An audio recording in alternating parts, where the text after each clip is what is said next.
Luis. Dale para atrás, dale para atrás, ahora que te dale para atrás, dale. Dale para atrás, bájate, bájate para abajo. Bájate.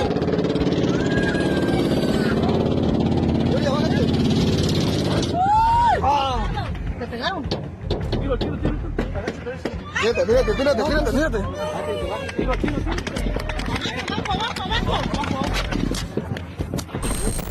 The family we saw in the video was caught in the middle of a wild shootout. It is not a strange case at all. Unfortunately, massacres, kidnappings, and mutilated bodies have become part of everyday life in Mexico. For some time now, these battles have become more and more frequent, since the Sinaloa cartel, founded by the memorable Joaquin Guzman Loera, has been divided into three parts: those loyal to Mayo Zambada, to Guano Guzman, or to the sons of El Chapo.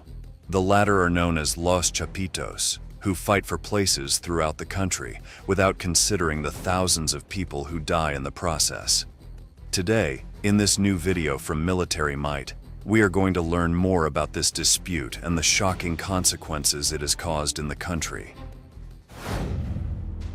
When a drug lord dies or is arrested, what follows is a violent restructuring of his cartel. Everyone wants to sit on the throne because, as the saying goes, when the king is dead, the king is put in place.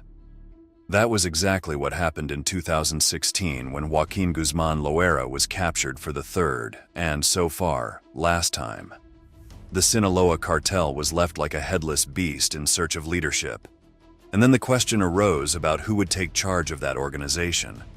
Should a blood logic be followed that would leave one of Guzman's descendants as the boss? Or should the new Sinaloa boss be an experienced partner beyond the family relationship? These uncomfortable questions were what gave rise to tensions that today translate into an open war that bleeds all of Mexico dry.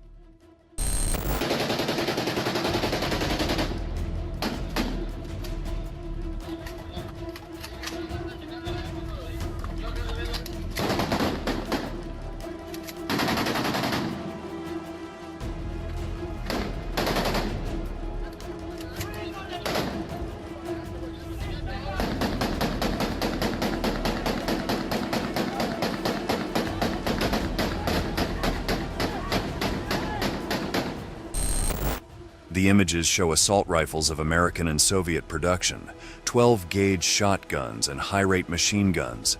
These are some of the items that the fractured parts of the Sinaloa cartel, or CDS, frequently use to eliminate each other. What seemed impossible a few years ago is now a reality. Chapo Guzman's empire is divided into three forces that claim to be the new leadership. Meanwhile, the competition, in particular the Jalisco Nueva Generación cartel, takes advantage of the chaos to gain territory. Let's get to know the main front in this internal power struggle. Los Chapitos are a faction made up of El Chapo's children, who consider themselves the rightful heirs to lead the operations of their father's empire. They are second-generation drug traffickers, meaning they were born and raised in the business, attended private schools, and developed as professionals, giving the cartels another perspective. But not all of the infamous criminals' descendants have a place on that front. While it is said that El Chapo has children by the dozen, only 4 have figured in the CDS criminal structure: Joaquin and Ovidio Guzman Lopez, and Ivan Archivaldo and Jesus Alfredo Guzman Salazar. Throughout 2021 and 2022, Los Chapitos accumulated enough power to be among the main producers and traffickers of fentanyl and methamphetamine for the United States. In this way, they were able to expand their territorial control in Sinaloa, Chihuahua, Sonora, and Baja California. In addition, they bolstered their profits with income from mining and illegal fishing, migrant trafficking, and other illicit activities that provide millions in profits. This money was invested in the purchase of weapons and in the preparation and training of their own army that would make their father proud. The video you will see next, like the one in the introduction, was filmed by ordinary people who were walking around normally, when suddenly, the streets were taken over by armed criminals. Están unos cabrones aquí en el puro malecón. Mira.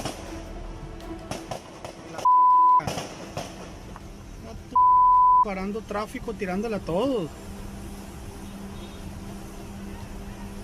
¿Qué pedo con la raza? Mira. According to the information we were able to gather, this video was recorded in Culiacan, Sinaloa on October 17, 2019, when soldiers from Los Chapitos took to the streets to free one of their leaders, Ovidio Guzmán. On that day, the heir to El Chapo was captured by personnel from the Mexican Navy. What the military elements did not expect was that the most dangerous hitman in Sinaloa would take to the streets to force the release of the brand new prisoner. It was 24 hours of armed violence, during which Los Chapitos managed to bring the entire Mexican state to its knees. They attacked barracks, offices, businesses, and prosecutors' offices, even threatening the relatives of soldiers who participated in the operation. That is why President Andrés Manuel López Obrador was forced to announce that the drug trafficker had been released.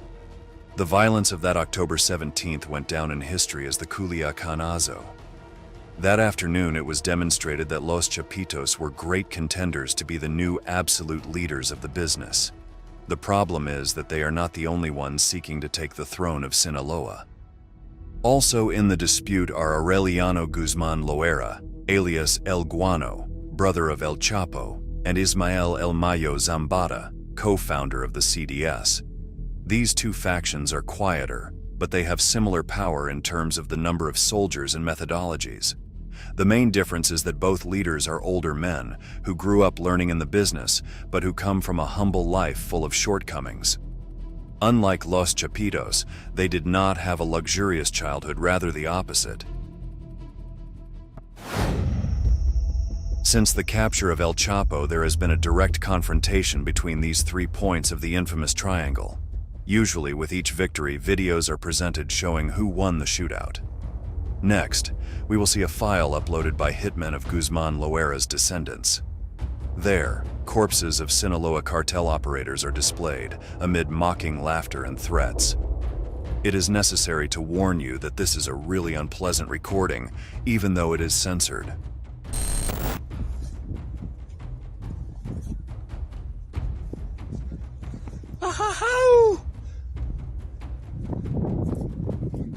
No culos, les dijimos, los MZs culeros.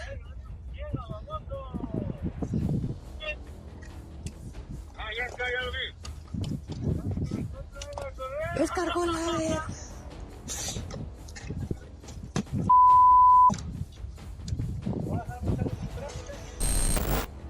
The riddled drug traffickers are named as MZ, that is, soldiers in the service of Mayo Zambada. The video appeared on social media in April 2023, which gives an account of the tensions that have recently arisen within the CDS. These are no longer discussions at the inner circle of the leadership, but have transformed into direct wars with military-grade weapons. But, as we anticipated, Zambada is just one of the old Sinaloa partners who intends to leave the young Chapitos without an inheritance. According to government reports, after the arrest of El Chapo, his brother Aureliano Guzmán Loera decided to build his own platform to lead the Sinaloa cartel. In total, he has 3 cells at his disposal: Los Coteros, La Válvula, and the Acaparadores de Droga. In combination, he has thousands of hitmen at his service, men willing to do anything to make their boss the top leader of Mexican drug trafficking. Through these gangs, El Guano maintains a frontal dispute against the other factions of the cartel, mainly against his nephews. In the drug world, family ties do not seem to be a priority. Unlike his brother, El Guano is characterized by his discretion and lack of intimate details about his daily life. Despite his secrecy, the U.S. government has identified him as the person in charge of directing the operations of the Sinaloa cartel in Sonora, specifically with regard to the transportation of drugs to the United States, a business that brings him profits of tens of millions of dollars. He is also accused of being involved in the cultivation, production, and trafficking of illicit substances such as poppies, marijuana, heroin, fentanyl, methamphetamine, and cocaine.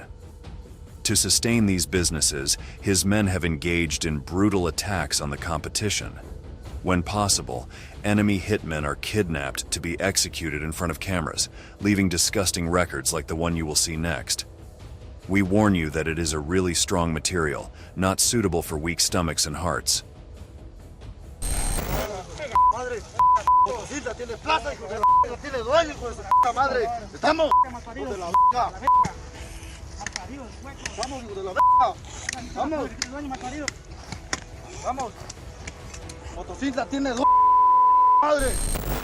This grotesque recording was also uploaded to social media in 2023, making it clear that the Sinaloa cartel's squares are in constant dispute. Peace is just a dream. The main assassin addresses the camera, stating that Motozintla has an owner and that anyone who seeks to dispute that power will end up with their head separated from their body. The region he is referring to is a city in the state of Chiapas, the regional capital of the Sierra Mariscal, a border region with Guatemala in southeastern Mexico. It is a point of great strategic importance since gigantic shipments of narcotics enter through there, coming from South American countries that have been trading with the CDS for years. Whoever dominates that area has a fundamental advantage over the rest of the competition. According to reports from April 2024, those routes are under the control of El Guano's men. However, in an open war, positions change daily, and what today belongs to one front could belong to another in a few months. In the search card for El Guano, prepared by the Mexican and North American security forces, it reads, Aureliano Guzmán Loera's main source of income is derived from the important cultivation of marijuana and poppy fields in the Sierra Madre mountain range of Sinaloa. Likewise, at least since 2016, the authorities warn that he controls drug trafficking activities in Badiraguato. As a result of this, the National Defense Secretariat maintains that he is one of the main candidates and contenders to take over the Sinaloa cartel completely. Of course, Ismael El Mayo Zambada, a founding member and friend of El Chapo, and the aforementioned heirs are also competing.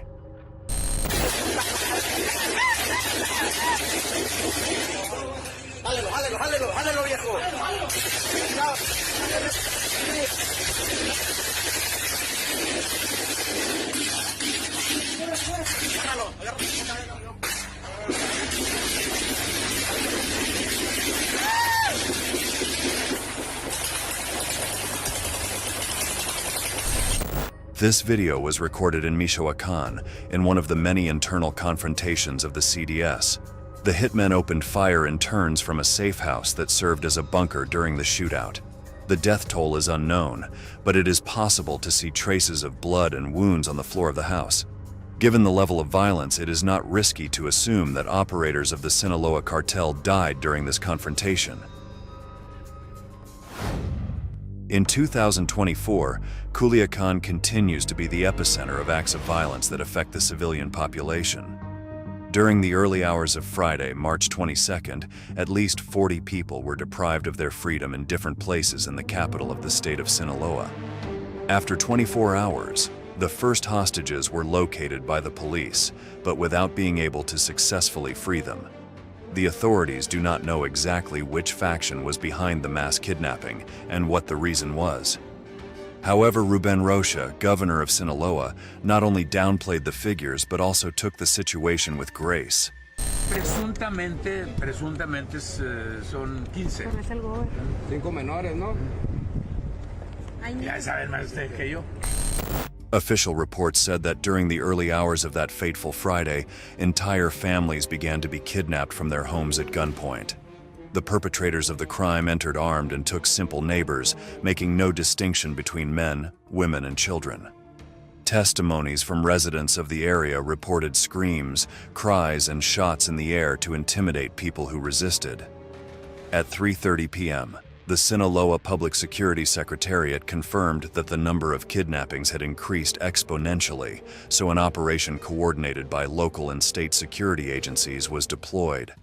Hours later, the state governor, this time without a hint of comedy, reported the arrival of 2 battalions made up of 900 members of the Army Special Forces and 300 members of the National Guard. The soldiers were sent to help in the search for the kidnapped men and women and eliminate the criminals without saying a word. By 4 a.m. on March 23rd, the first 18 victims were released by their captors. They told the authorities that they did not want to file any formal complaint for fear of being executed in cold blood. Eventually, all the people who were in captivity were returned, but what was the reason for such a massive kidnapping?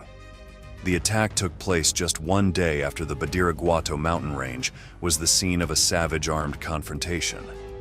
In the early hours of March 21, 2024, in the section that connects the town of San Jose del Llano with Soyatita, a fight broke out that left several dead and wounded. Un enfrentamiento armado dejó 3 personas muertas y al menos una camioneta incendiada en Badiraguato, Sinaloa. 2 de las víctimas fueron decapitadas y la otra calcinada. Fur fight allegedly involved hitmen under the command of El Guano against members of Los Chapitos who were fighting over the routes for the trafficking of cocaine and other illegal substances. According to experts, the kidnappings were carried out by one of the 2 fronts to heat up the area and attract military personnel. Drug traffickers often resort to these tactics when they want to temporarily pause confrontations with their competitors. What could not be proven is which of the 2 factions was the one that sought the ceasefire. Photographs taken at the scene showed the level of destruction caused by the clashes in the Badiraguato mountain range. At the center of the scene was a burned-out truck with dozens of bullet holes. As the journalist indicated in the clip we saw previously, 3 lifeless bodies were also found, 2 of them headless. This is reminiscent of the darkest times of Mexican drug trafficking, when cartels like Los Zetas imposed dismemberment and mutilation practices to send messages to the authorities. Along with the human remains, a message attributed to the Guano people was reported to have been found, which read, "This is what will happen to all the bastards who look for guano." Although the authorities did not confirm the identity of the dead victims or whether they were members of organized crime, the magazine Proceso pointed out that official sources confirmed that the dead belonged to Los Chapitos, in particular to one of the cells led by the aforementioned Ivan Archivaldo Guzmán Salazar. If this information were correct, everything would indicate that the kidnappings, to force a military intervention, were carried out by the sons of El Chapo. Beyond these potential defeats, the front of the heirs is more powerful than ever, being able to direct operations in the north and south of the country. At the same time, the hitmen of this faction are among the main perpetrators of violence against the security forces. For example, in May 2023, an ambush was recorded against elements of the National Guard. The audio-visual record is powerful and shows the inferiority in which the men of the law found themselves.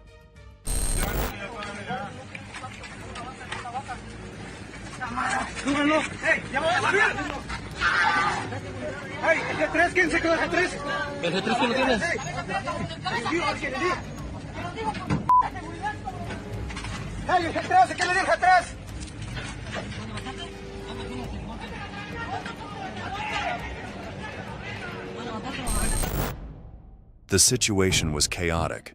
On one side of the van, there were dead or seriously injured members. The rest of the team tried to organize themselves amidst screams and desperation. As always, the drug traffickers took advantage of the element of surprise to maximize their ability to cause damage. But how is it possible that this faction of heirs to the throne has been able to amass so much power in such a short time? Los Chapitos have different personnel involved in their activities. Their close collaborators range from arms traffickers and security teams to people in charge of illicit finances, to those in charge of the clandestine opioid laboratories that have generated a health crisis in the U.S. In order to supply themselves with fentanyl, Los Chapitos have several suppliers identified by the North American authorities. One of them has already been arrested. She is a woman originally from Guatemala, businesswoman Ana Gabriela Rubio, who was arrested on March 17, 2023. Other associates of hers are of Chinese origin and work with the most important Asian mafias. Thanks to their international ties and the flow of money that these connections provide, Los Chapitos are positioned as one of the great criminal forces in Mexico. That said, the fight to control the Sinaloa cartel remains an unknown due to the changing nature of the conflict. It is a fratricidal war in which former partners cut each other's throats and annihilate each other. Some experts indicate that, if it continues, this confrontation could dig the grave of one of the most powerful drug organizations in history. Unfortunately, and as usual, those who suffer the most from the consequences of these events are civilians, prisoners of the CDS crossfire.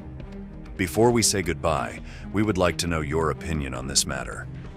Which front do you think will emerge victorious in this dispute? Los Chapitos, El Mayo, or El Guano? Leave us your answer in the comments box. This way we reach the end of the video.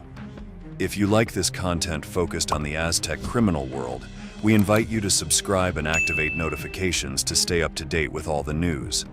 Without further ado, we say goodbye until the next installment of Military Might. Thank you for joining us.